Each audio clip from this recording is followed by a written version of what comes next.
சொல்லுங்க.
Hi everyone, good evening. I don't see anyone on camera. I'm not Hi, going to talk. Deepan. Hi, guys. Hi, good evening. What's up? How are you doing? Pretty good, yeah, pretty good. Unfortunately, I had a very sick entire last week. I mean, this is the longest that I've fallen in sick, but yeah, I've recovered now. Good. Hi, guys. I hope you guys are having a great Sunday so far and are, all energized to, have this Q&A with Deepan right here. And yeah, I think we'll dive into the questions. Guys, it would be amazing if you guys can, turn on your cameras and we can have an interactive session. So if you're here on the call, Yeah. I mean, come on, it's third week. I think we should get to know each other. Tomorrow, if we happen to see directly, I wouldn't recognize you, right? So please turn on your camera. Take a couple of minutes if you want to,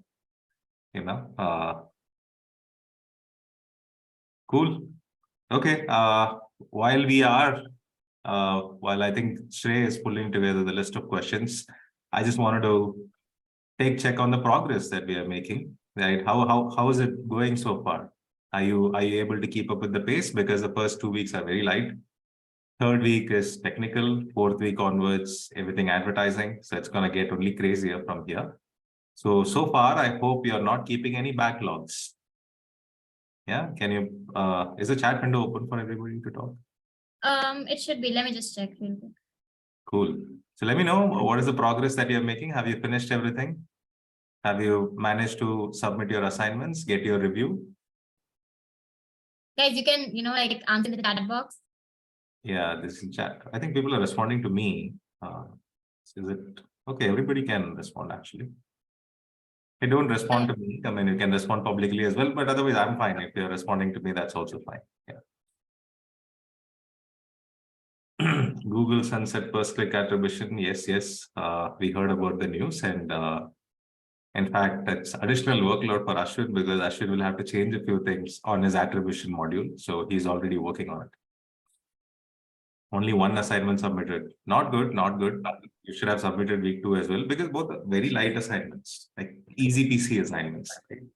And I hope you finished the content. It's fine if you didn't submit the assignment, but I hope you consumed everything. A lot of interesting questions in the community as well. I'm hoping that you're keeping track on what is being asked in the community because there is so much that you can learn from there. There is a lot of questions, right? The number of problems that we have solved inside the community is massive. So apart from, of course, getting an understanding of with the help of content, the problem solving scenario will actually give you a lot more light into things that you're learning. Cool. All right. I see some good responses. Some people have finished. Some people have done both the assignments. Noor, very good job. Cool. Okay. By the way, folks, the honeymoon period is over with this week, which means the lighter side of performance marketing is over. Okay. So next week onwards, anybody who's been stopping themselves from getting technical knowledge about performance marketing, you will start getting that. So it might be a little outside your comfort zone. For people who have already been playing around with, let's say, GA4, GTN, you'll be coming across a few new tools like Segment, Matomo, and all of that. So all of that is covered in week 3. So week 3 onwards is only going to get heavier. So in case, if you have had backlogs, please finish it today itself. Okay, because you're not going to get time to finish the backlogs after this. It's only going to get crazier from here. Okay, a lot of interesting things have been happening in the industry. And of course, some of you just pointed out saying that, firstly, if you haven't gotten used to GA4, please do it immediately. There is no way out. I know I myself, I've been hesitating to get used to the GA4 interface, Google Analytics 4. But I mean, I think the last week was a blessing in disguise. I was sick, so I got a lot of time to read up on things that I've kept pending. So I got myself up to speed on the latest of everything GA4. So in case if you haven't set up the GA4 instance for your website, you should do it right now because it's going to sunset very soon, which means that your Universal Analytics is going to stop processing your data. And there is no clarity as to whether the interface is going to continue to remain or Google is going to shut down the interface. Will you be able to export the data? There are so many open questions out there. It's better to set up your GA4 instance today because you can't transfer any data from your existing Universal Analytics to GA4. Okay. So set it up, get used to the interface. I think it's a fantastic tool, a lot more flexible, a lot more faster. I love it. I love it. I mean, there's a lot of improvement as well, but that is the case with any new analytics platform, especially if Google is coming up with it. I'm sure they'll get better very quickly compared to a lot of other analytics service providers. On the other hand, Google is also sunsetting a few attribution models, Google Ads specifically, first click, linear, and some of the attribution models. And they are going into something called data-driven attribution model, which has been there for a while, right? But the data-driven attribution model is a black box. It is, you have to just trust what Google is telling you, and you don't really know what is happening inside, right? We don't know how the reality is going to be. It's just too early days, but what I can tell you is we don't necessarily rely on only attribution provided by Google Analytics. That is what you will learn as you progress with the program. We use something called user-reported attribution. We use our own CRM for different attribution windows. In case if you're feeling overwhelmed with what I'm saying, don't worry. At the end of 8 weeks, you will get familiar with all of the things that I'm talking about. But there is nothing to worry about. Anything that, I mean, I love Google more than Facebook. Google is a much sensible company compared to Facebook. The entire iOS 14 issue that happened, Facebook made hue and cry about it. Did you see what Google did? Google was quiet. So Google always uses other people as a shield. Okay. And they quietly operate in the background as to what is the future and how do I prepare well for it instead of taking the risk directly, right? Even with AI, I know there's a lot of criticism about Google's Bard, but I think it's just Google's play. They'll get better. They're a much more intelligent company than any other companies on the planet. In terms of, should you be worried about anything? I don't think you should be worried about anything. In fact, things are going to be really, really easy for us. And anyway, you're going to be part of the community. Any advancements, any changes that are happening in this space will keep you posted. Okay. Cool. With that, I think we should take a look at the questions. Unnati, is the questions ready? Can you put that up for me? Because the slide that I have has a lot of old questions. Yes, we do. I think we'll just stick to the recent ones that have just come in. There's a little problem with the Slido. It was the last Slido link, but then we'll take the ones that were put the questions that were put super recently. So that should not be a problem. I'll just share my screen. Yeah, I mean, if it is just the same Slido, I can open and just give me a minute. I see only very few questions, so like 5 questions. Is that all? Yeah, for the recent one, we just have 1, 2, 3, 4, 5, 6, 7, 8 questions around. Okay. Why don't you go up? There should be like an option to put it, change it to recent. Just go up, super up. Oh yeah, just the recent one. Yeah, correct. So you'll get the one that was put just now. Cool. How do we know our paid social and display campaigns creatives are exhausted? Hey, by the way, folks, I see questions that are not relevant to week 2. Just like week 1, we are seeing some week 3, week 4, week 5 questions, depending upon where people are in their learning curve. So in case if you do not understand, that is completely fine. Okay. So take it easy. Take it easy. That's all I can say. How do we know our paid social and display campaign creators are exhausted and need to be changed? I mean, the first sign is drop in click-through rate. Okay. For example, let's say on an average, you've been consistently getting about 0.67, 0.75 kind of CTR, and then your CTR drops to 0.3, 0.2. That's time for you to change the creative. Second thing is based on frequency, but I'm not really a big fan of changing creative as per frequency, but there are different school of thoughts when it comes to when should you be changing the creative. I'm an ROI person. If the creative, in some way, if it is not delivering meaningful results for me, I'll shut that creative down. I'm not a big fan of, let's say, CTRs and, or clicks or cost per click.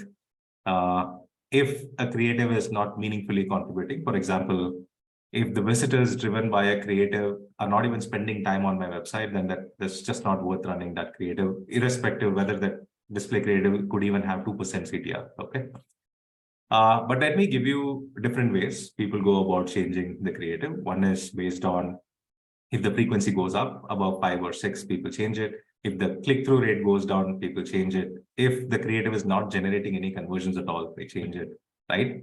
And I think it is a very old school approach of many people have this habit of changing creative every 1 month, every quarter, every 6 months and stuff like that.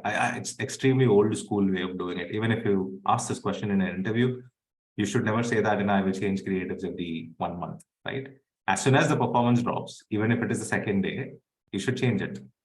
Even if it is the first time you're testing a creative and the creative is not doing shit for you, you should change the creative. You should not stick to a time duration. Okay. Same with paid social. Display will have much poorer click-through rate. Paid social will have a slightly better click-through rate, depending upon the placements. For example, if you're going for newsfeed, you will have better click-through rate compared to audience network. Ashwin, you wanted to add something? Yeah. So one of the easiest ways, you go to your ad sets, or don't look at each individual Facebook campaigns. Okay, just go directly to ad sets and just keep all active ads, not inactive ads, and consider like last 2 days or 1 day, whatever timeline. Then Facebook will tell you that, okay, like you need to change your creatives. They have become fatigued. You will see it in the recommendation part. So when you tick mark, you select all the ad sets and there is an option of edit. Okay. When you do that, not edit actually, you will get 3 options. Okay. The first option in the ad set. So when you see that, you will get 2 recommendations.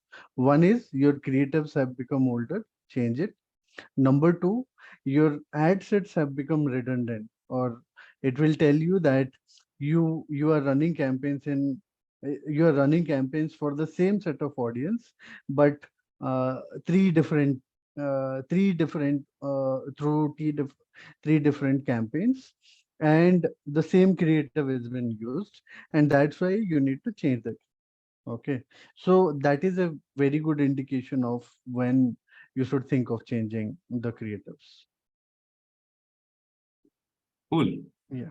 Did Google remove specific YouTube channel targeting option in YouTube ads? If yes, then please suggest some alternative better targeting for coaches and e-com brand. The YouTube modules haven't started. YouTube has, again, multiple ways of targeting people, right? You have topic, interest, placements, specific channel, specific video, etc. Whenever it comes to, let's say, display or YouTube, we always recommend specific placement targeting, right? In case of YouTube, it's going to be specific channels. You could even go for topic, provided you're good at monitoring the campaign regularly. See, there is no one size fits all kind of targeting. And I keep seeing this question coming up again and again. Deepan, what is a channel? What is a targeting? That has become completely irrelevant. The machine has become supremely intelligent compared to all of us marketers. Okay, the machine knows who is going to interact with your ad, who is going to potentially buy every little detail, both Google and Facebook. And Facebook is more intelligent than Facebook. Facebook is more intelligent than Google in this particular aspect, that who can actually potentially convert. Otherwise, in YouTube, we always look at YouTube as a touch point, not as a conversion generating channel. And what I mean by that is, if I am looking at, let's say, buying a car, okay, and I go to Google, read reviews, and I check out reviews on YouTube. In that case, if your ad pops up in between, I could probably click on it in case I've already been impressed by your name. There are so many different reasons why I would click on an ad while I'm watching a YouTube video. Because YouTube, the intent is totally different. I am here to watch content, not ad. And hence your click-through rate, view-through rate is always pathetic, even if you have like extraordinary ads on YouTube, because the intent of the people is different.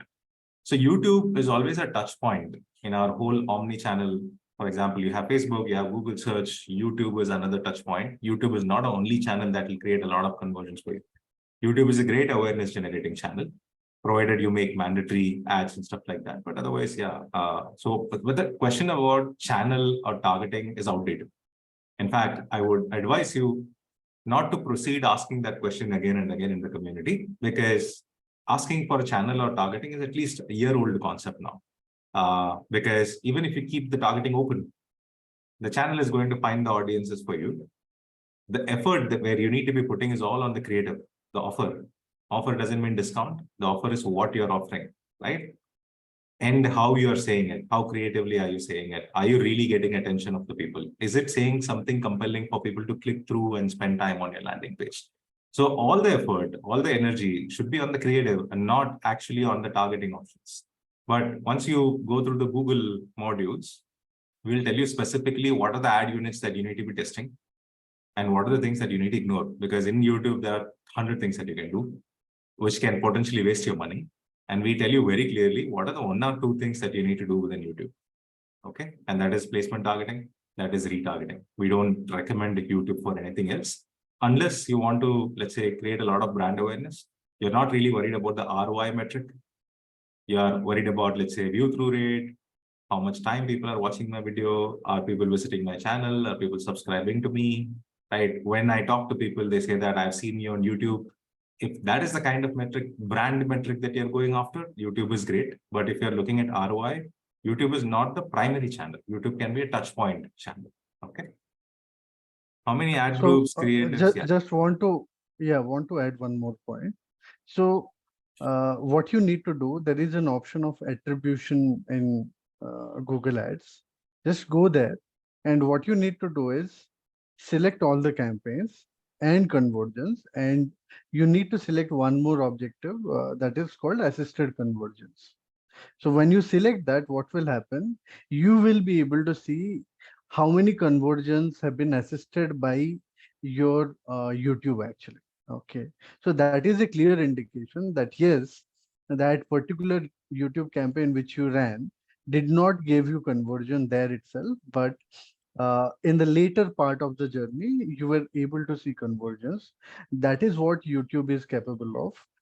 I don't know, in most of the cases, you will see, at least 8 touch points happen on YouTube, and then conversions happen on either paid search or through retargeting campaigns. So that is something I would like to add. How many ad group creative ad copy should we test in FB ads? Depends on the budget, actually. In fact, let me just show you.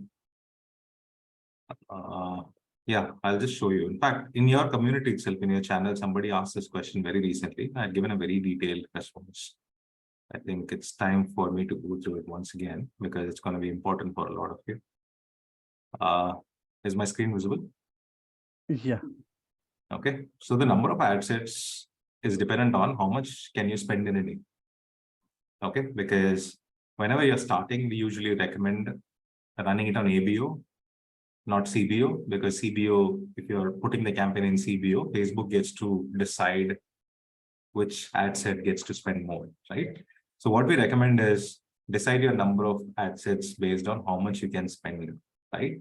And you would then have the question, okay, what if I want to have 5 ad set? What should be the daily budget for each of it? We would want you to use this formula. Multiply your target CPA by 50 and divide that number by 7, right? So what this means is Facebook expects you to have about 50 conversion events to get out of learning phase. 7 is the number of days in a week, right? So your target CPA is, let's say you're selling a product worth 100 rupees. What is the max that you can spend to acquire that 100 rupee customer? Is it 20 rupees? Is it 30 rupees? Is it 70 rupees? That is your CPA. Multiply that number by 50 and divide that number by 7. That is going to be your ad set budget, right? So if you can spend more, then you can have more ad sets. Now, we always recommend you to keep open targeting with Facebook, because Facebook is supremely intelligent based on your ad copy, ad visual, based on the type of business that you are. It is going to find audiences for you. But if you're still keen on testing, let's say, newer audiences, there are only 3 ad sets at best that you need to run. One is an open targeting, where you specify that, hey, in all your campaigns, you need to specify the location, that's for sure, because otherwise your ads will get displayed in other countries where you're not serving, okay? So there are some defaults. What is the default? The location that you're going to be serving is default. Okay, especially, and choose people living in the location and not people who have expressed interest in that location, right? People who have recently been in that location, don't choose that. People living in that location, unless let's say you're selling resorts in Goa. Going back, the three types of ad sets that you need to have is one is open targeting, one is interest targeting, and the third one is lookalike targeting. These are only three targeting that you need to have. You don't need to test anything else. Okay. Now within this, you can further break out. For example, instead of one interest, you can target. I mean, you can make multiple ad sets with different interests. You can make multiple ad sets with different lookalikes. But the more the ad sets, the more the budget that you will be spending. Right. Especially if you're in the testing mode, because when you're testing, you would want to test everything, all the hypotheses that you have, right? And you don't necessarily let Facebook decide which campaign or which ad sets gets to spend the most money. So that's how you go about it. It is not necessarily, let's say, you need to set up like 6 ad sets. You need to have like 10 different ad copies, nothing like that. But when it comes to ads, we would advise you to test a minimum of 3 different angles.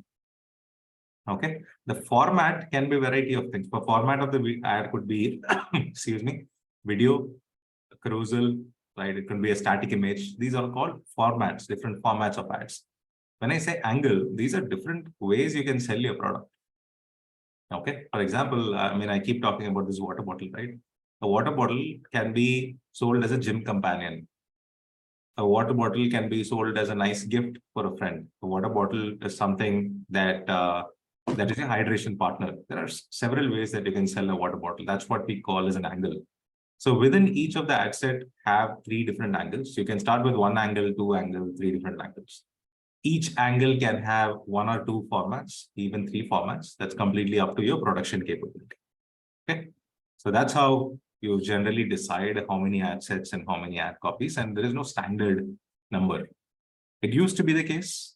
We used to have these 6x12, 6x36 kind of formulas a little earlier, but especially in 2023, it doesn't matter. Okay. In fact, if you want to test anything, I would advise you to test a lot more creatives, a lot more angles, and not set up more campaigns and ad sets. Okay. What is the next question?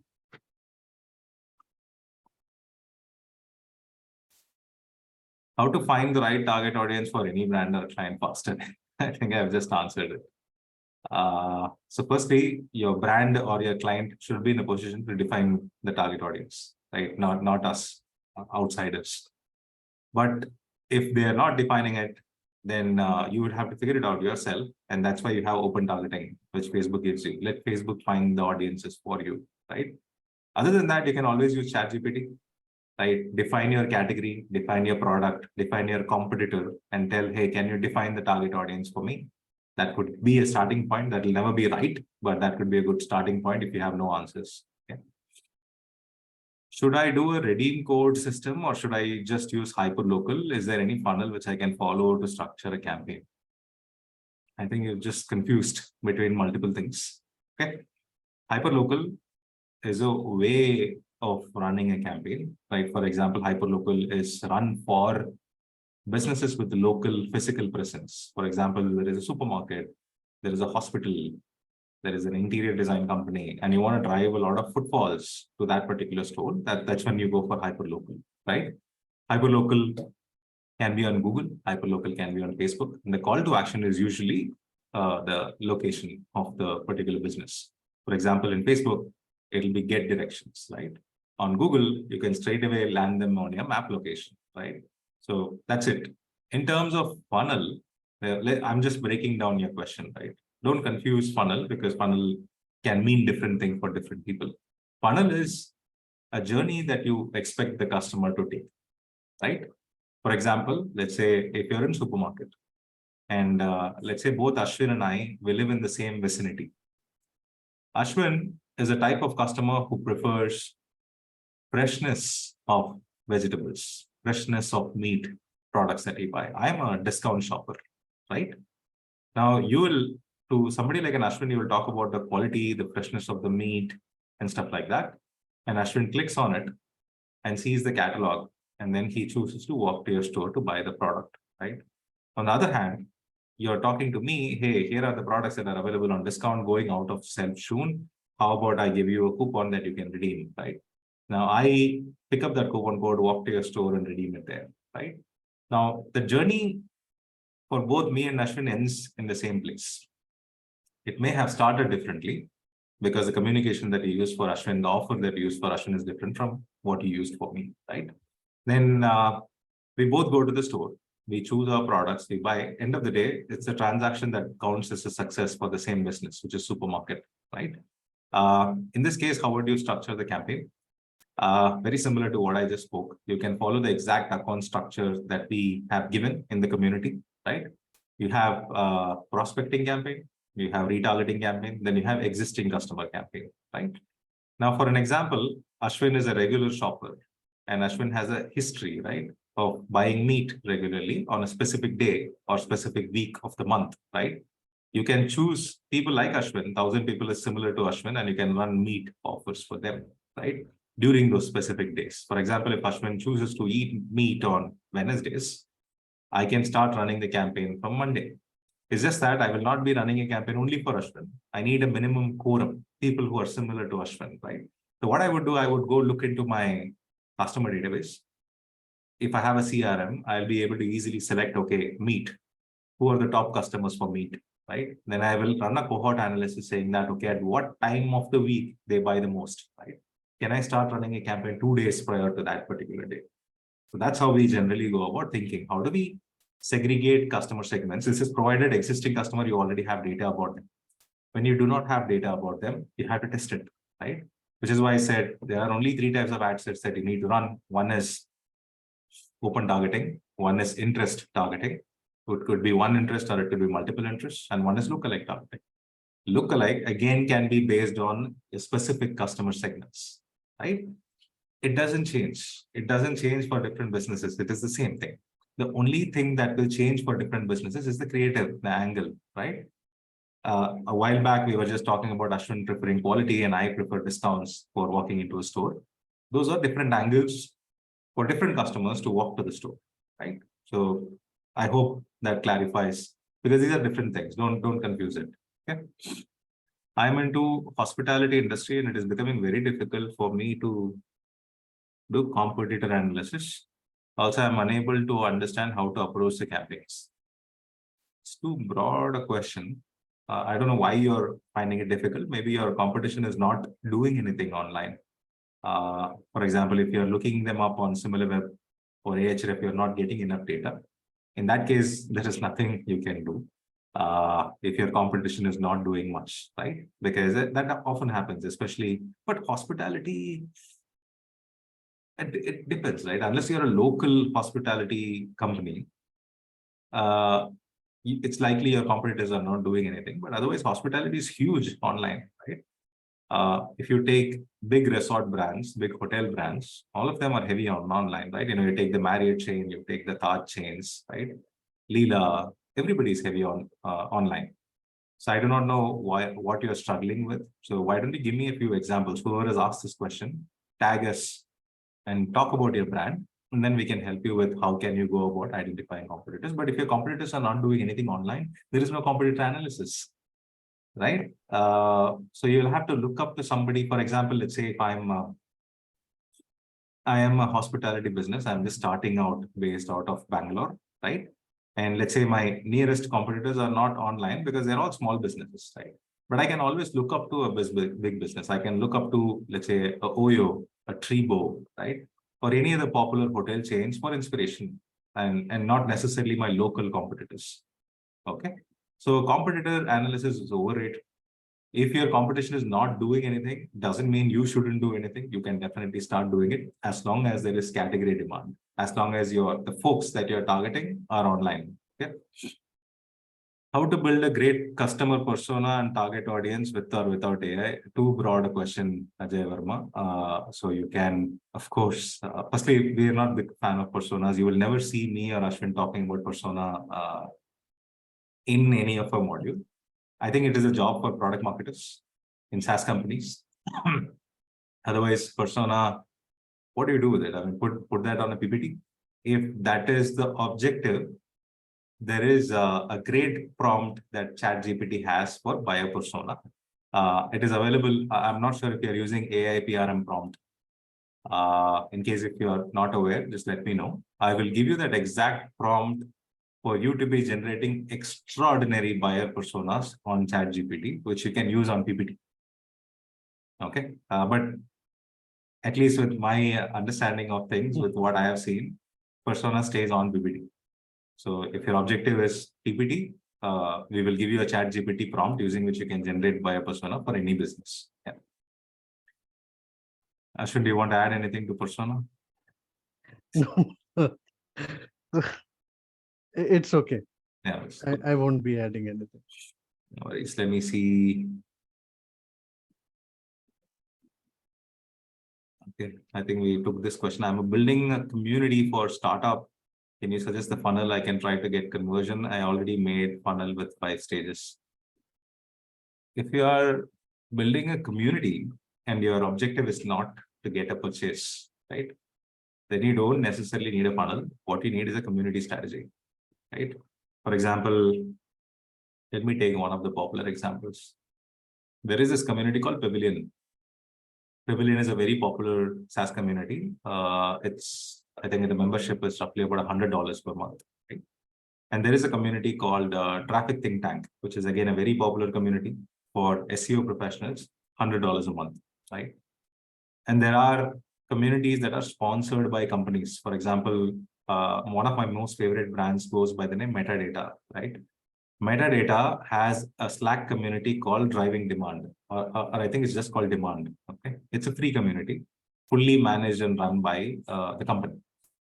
How do these guys generate demand for the community? Is with the help of good content and great personal brands. For example, Metadata creates a ton of useful content around digital marketing in general, right? SaaS marketing in general, ads, revenue, anything that a SaaS marketer cares about. They create a lot of useful content around it. And the call to action for most of this content basis is to get you to join the community. Okay. So it's once you get people to join the community, then what you need is a community playbook. Okay. It's a whole different thing altogether because I've built several communities. I know the pain. It's slightly different from, let's say, what you call as performance marketing. Because performance marketing, in 99% of the cases, deals with achieving revenue and not necessarily managing a community. Community is a completely different playbook because you don't instantly expect ROI from community. Because the metrics are different. For example, how many number of people join the community? What are the quality of profiles that have joined? What are the type of companies, the levels of people who have joined?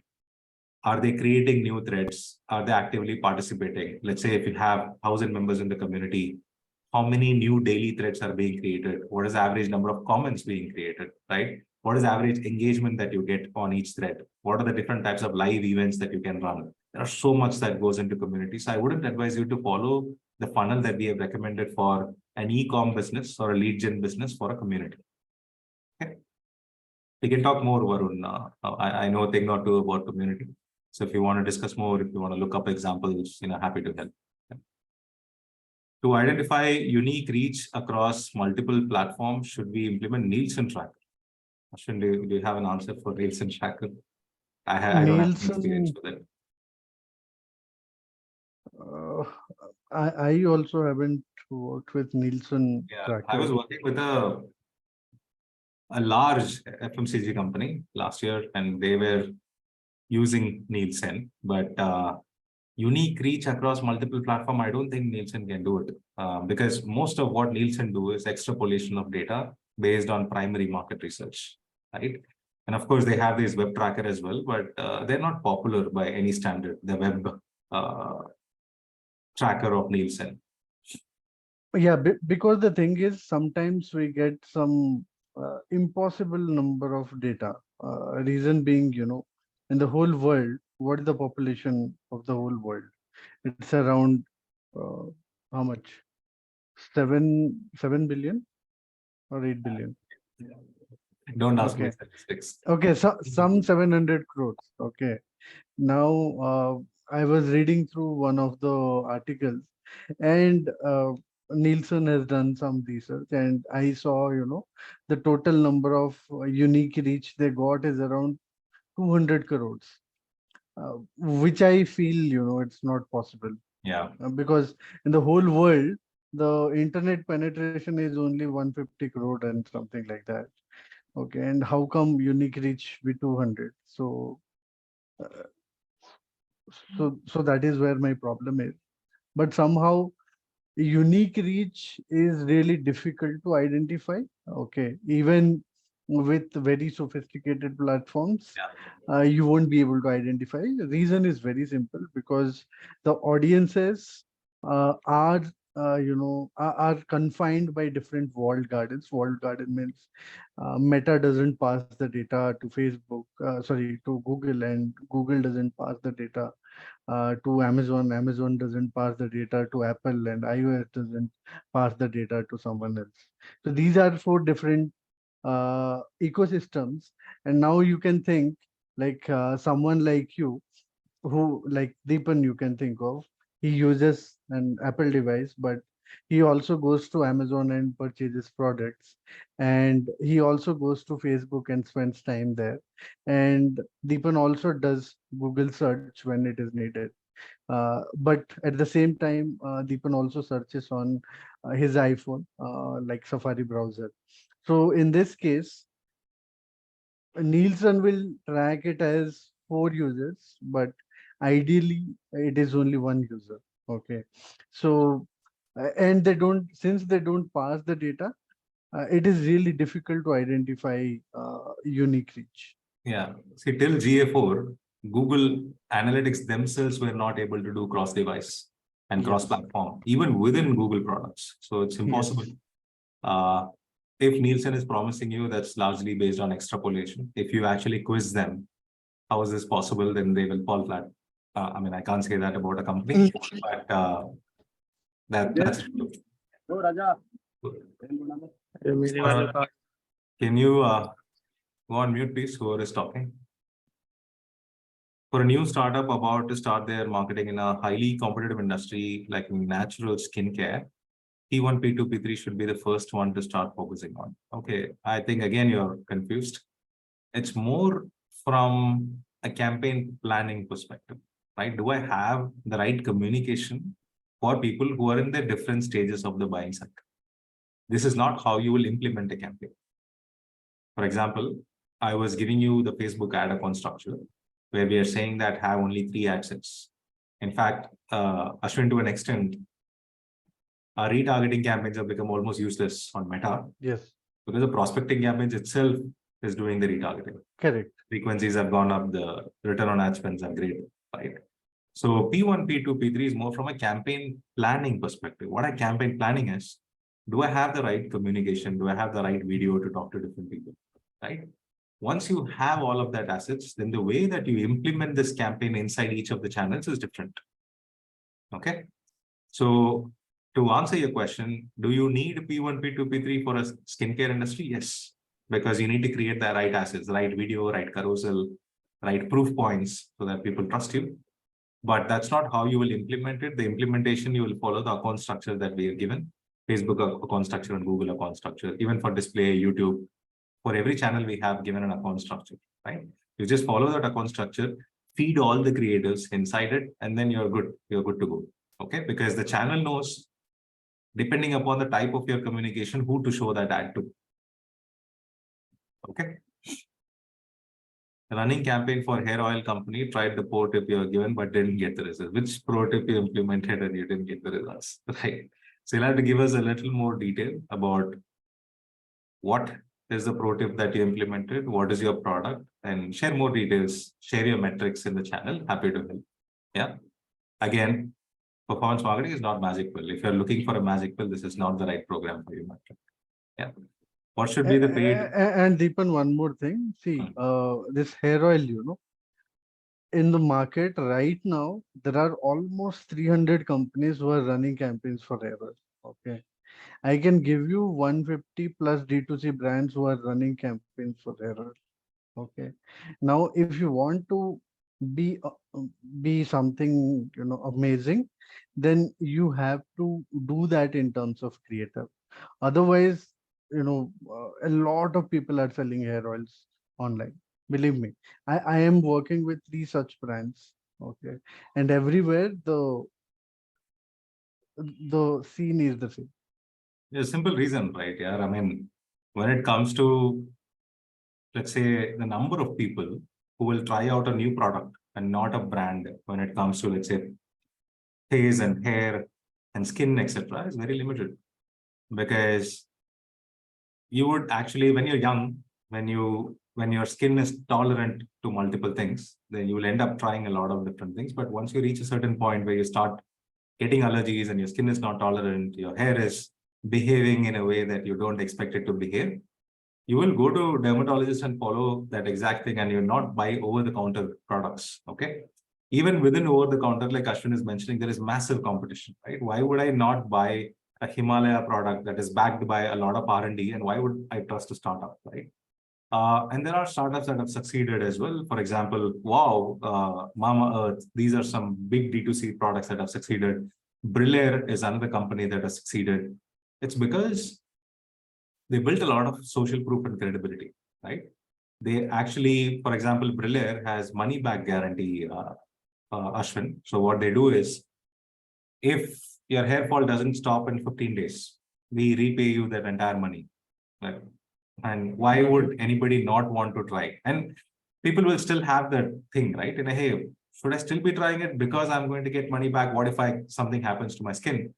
In order to stop that objection, they talk about their research capabilities. Okay. They talk about using 100% of plant ingredients, no artificial ingredients and stuff like that. That big type of promise. So firstly, okay, this is all plant ingredients. And they're promising 15 days, my hair fall is going to stop. And if they are not going to get it, I'm going to get my money back. Now, all packaged into one thing is what I call as an offer, right? Will I choose that product or a hair oil that says, okay, buy my product, 300 rupees. It has ashwagandha and whatnot. I mean, ashwagandha is not that right thing. Bringraj oil, right? Cool. And even after this, your average CSV will be around 250 rupees or 260 rupees. So if your hair oil is costing below that, then you are never going to make money. Okay. What should be the paid ad strategy for newly launched products sold online, bootstrapped and no big monies to spend? I think I've just mentioned this in mentor resources. Last week, I had a very similar challenge asked by one of our alumni as well. Hey, Deepan, not a lot to spend. This is a new startup. How do we go about doing it? Okay. If you're a very new startup, I wouldn't advise you to start driving traffic to your website and expect people to convert. Okay. That's shooting yourself in the leg. Okay. Instead, use Instagram as your website. Okay. Actually use Instagram as your website. Talk about, use your customer testimonials and stuff like that. Ensure that your feed is looking great. It is showing enough proof point for people to trust your brand, right? Then use message as a call to action. Let people message you asking more details about the product. And this ads work wonderfully, especially for startup brands. People will start messaging you. They will have so many objections, whether it'll work for them. Do you have a discount?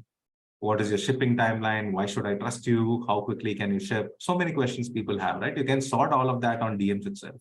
So you can't do things at scale when you don't have a lot of money. You will have to do a lot of manual work. When I say a lot of manual work, this is responding to a lot of DMs that is coming to your website. But then the challenge you will have is, why are so many people not DMing me? I'm getting only 7 messages, 8 messages, how do I scale that to 30, 40? Which is when you have to start improving your offer, right? So yeah, I mean, that offer creative is what will play the end game eventually. So that's where most of your energy should go. As Travis Chambers mentioned in the guest session, do we have to go for 7 different types of videos for one ad set in Facebook video ads? You absolutely can if you have the production capability. In fact, there is more than 7. I can give you 10, right? Based on what we have seen working for, let's say, D2C modern e-com businesses in India, there are 10 different types of video ads that you can run. But can you produce all of them is a big question. Right? So you can always start with 1 or 2 and keep expanding that inventory instead of saying that, okay, let me produce all the 7 and then go live. Okay. for running YouTube video campaign, what would you recommend to run from DV360 or Google Ads? Ashwin? Google Ads is fine because if you go by DV360, you have to find an agency and through their DV360 account, you need to run it. Because if your spends are not less than 1 CR a year, okay, Google won't give you DV360 account. Okay, so it is always better to go through Google AdWords. Okay, but yes, if you go by DV360, you will have additional targeting layers. You will have a lot more options. For example, data-driven attribution, and they provide you something like PTC reports, okay, path to conversion reports, and a lot of benefits are there. But yes, like I said, if your spends are in that range, definitely go for DV360. If it is not, then Google Ads will serve the purpose. What's the best bidding strategy to follow for max conversions at ROAS? I think it's or ROAS, right? Should we start with max conversions and then move to target ROAS? I think you've already answered the question yourself, so that's absolutely correct. When you're just getting started, you should actually go for max conversions or even max clicks. If you're Google search and you're 100% sure about target the keywords with intent, you can do either max clicks or max conversions. And then if you think your cost is shooting up, then it's time for you to move to, let's say, a target CPA or a target ROAS. Is there a way we can target audience in FB using filters available in LinkedIn for B2B targeting like company title? FB doesn't offer that to you out of the box, but you can use tools like metadata that offers you B2B audiences that you can target on social media. Okay. Clearbit is a tool, metadata is a tool, super expensive platforms. But let's say if you are an SMB SaaS and if you strongly feel Meta has a lot of your audiences and LinkedIn is super expensive for you to be selling your B2B SaaS product, then you can definitely buy into one of these platforms. Metadata, Clearbit, and another one is, it's called Primer. Yeah, it's called Primer. Primer is the platform. So what do these guys do? Once you define, let's say, the LinkedIn targeting in terms of company titles and everything, they use a secondary data layer. And the secondary data layer is made up of platforms like ZoomInfo, Apollo, and things like that. For example, if you manage to get official email IDs of the target audience, roughly about 2,000, 3,000 official email IDs, you can source from apollo.io. Once you feed this into the metadata platform, it is going to find the personal email IDs of people because they are connected with a lot of data vendors. Once you get the personal email IDs, it's really difficult to apply a custom audience and get that social audiences, right? Facebook audiences, the meta audiences. So that's how it is. So Facebook doesn't offer this out of the box. You will have to work with any of these third-party vendors if you're really looking at B2B inventory for social ads. When there is high competition in keywords you're targeting on Google, what are some of the best practices to ensure your ad shows on top? Ashwin, do you want to take this question? Yeah, first of all, you should have to have money for that. Okay. Next, always be there on the top doesn't serve the purpose. You can stay in top 1, 2, 3 position. Okay. Till you get the clicks. It's great to go for it. Okay. Then when there is very high competition in keywords, what you need to do is you need to check your history first. Okay. You need to identify exactly what all expensive keywords are giving you conversions and run ads on those selected keywords. Instead of going with some 100 odd keywords, you can shrink it to 20 or 15 keywords which are giving you conversions and continuously focus on improving the campaign.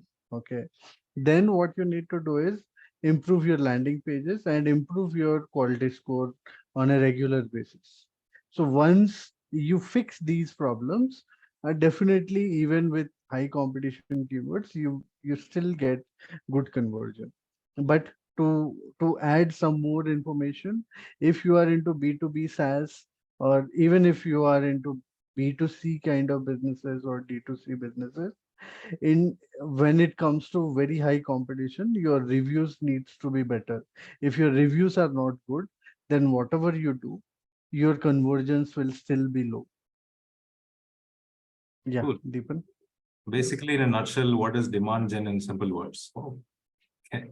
Hmm. Any category for that matter, there is something called demand gen and demand capture. Okay. A demand capture will be the strategy of the brand when there is a lot of demand already for your category. For example, let's say if you're selling toothpaste, the number of people, there is a lot of awareness about toothpaste, right? But what about 20 years ago?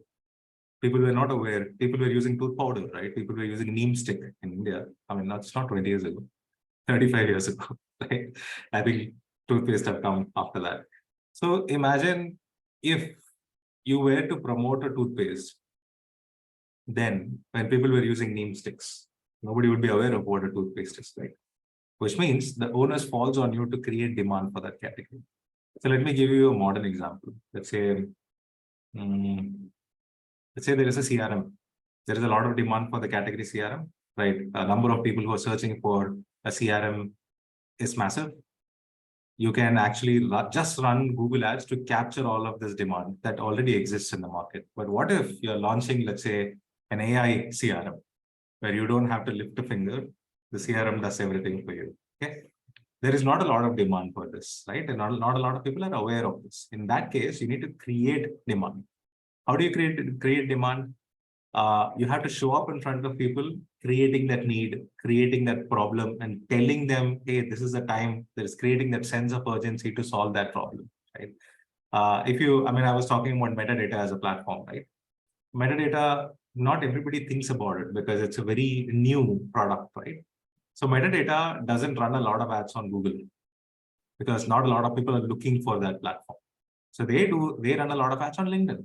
So in LinkedIn, they create a lot of interesting content asking people to, let's say, where are they currently losing money in their advertising?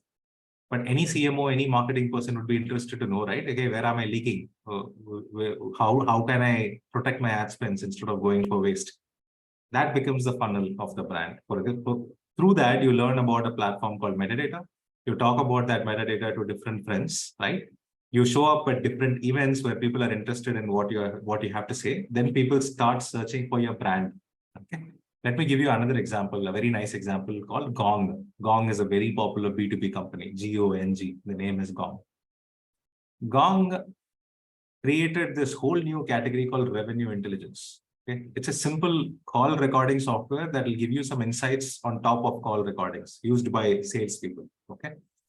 Now, if the Gong, not a lot of people are searching for revenue intelligence product because something like that do not exist.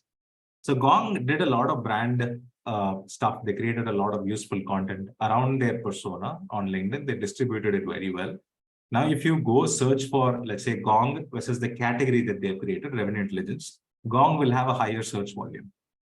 Gong will have 10,000, 12,000 kind of search volume, whereas revenue intelligence will have 500, 600 as a search volume. So what I'm trying to say is this is how you create demand. So with the help of brand activities, with the help of PR, with the help of great content, you educate people about the importance of solving that problem and solving that problem with the help of this platform, right? If I have to give you a B2C example, water flosser, right? In India, flossing is not very popular, the dental flossing, right? Very few people have that hygiene of flossing and stuff like that. And water flosser is a new category that's been making a lot of noise. When people are not aware, they need to be flossing for better dental hygiene. And it's a very cumbersome process to use that flosser, the regular flosser. Water flosser is a much more easier, convenient way of flossing, but people are not searching for water floss. So which means you need to show up in front of people, first educate them about dental hygiene. How much is it going to cost them if they are not going to keep the dental hygiene, right? Then you bring some influencers, who are doing this fancy thing, and people are really curious about, hey, what is this Virat Kohli doing with a machine next to his teeth, right? So that's how you create demand, right? So, you asked it in simple words, but it cannot be put in simple words. So long answer. Why are you guys not fan of persona-based marketing? What are different ways of building? I'm going to ignore this question, take it up a little later. Personas are built by product marketers, not by performance marketers, right? It's primarily a starting point of who is the right target audience for my product, right? So it is, I don't think it's the primary job of a performance marketer to build personas. Like I said, you can use ChatGPT prompts to build personas for any brand out there. My question for Meta ads, my ads are performing best Monday to Friday, but Saturday to Sunday it doesn't perform. Lead cost is very high. It's maybe the audience behavior, Varun. And it is quite common to see in any business, including the business where I am running $1 million. The performance in weekend is always bad. So we shut down our campaigns or we only keep lights on. For example, if I'm spending $10,000 a day, during weekends, we spend only $1,000 because your audiences are doing something different. They're not really looking for your product in the weekend. So don't try and change audience behavior. Like, hey, you need to start buying the products on weekend too. So just scale your weekday performance and scale down your weekend performance. Eventual goal is you're going to be asked what is the performance on a monthly level, right? And not necessarily why is the weekend sales low. Weekend sales low, weekend sales will be low for many of the brands. Very few categories, let's say for example, restaurants and stuff like that, where people like to spend time on their weekend, theaters, malls, they are the businesses that drives a lot of demand and a lot of traction during weekends. The rest of the businesses do not. Driving CX to company Shopify site from physical stores through referrals. Driving CXs, customers, driving customers to company Shopify website from physical stores through referrals. What is the most accurate way to track the referral from each store and communicate each store? A coupon code. There is nothing else that is more accurate. So anybody who is coming to the physical store, give them a coupon code, issue a soft coupon as well, have a follow-up mechanism in place so people remember to redeem that coupon code on the website. That's the most accurate way even today. Yeah. When using a keyword planner, what is a good strategy to follow while picking keywords? Assuming there is good budgets with focus on conversions while maintaining ROAS. Ashwin, do you want to take this question? Yeah. So when you are picking a keyword, just make sure, so Deepan has already suggested this in the sheet. When you go to week 3 and week 4, okay. So there we have structured, how your campaign should be. But let me repeat it again. So basically, you need to keep your keywords separate. Number one, your brand should be separate. Then it should be your generic keywords. And in generic keywords also, there should be two different parts.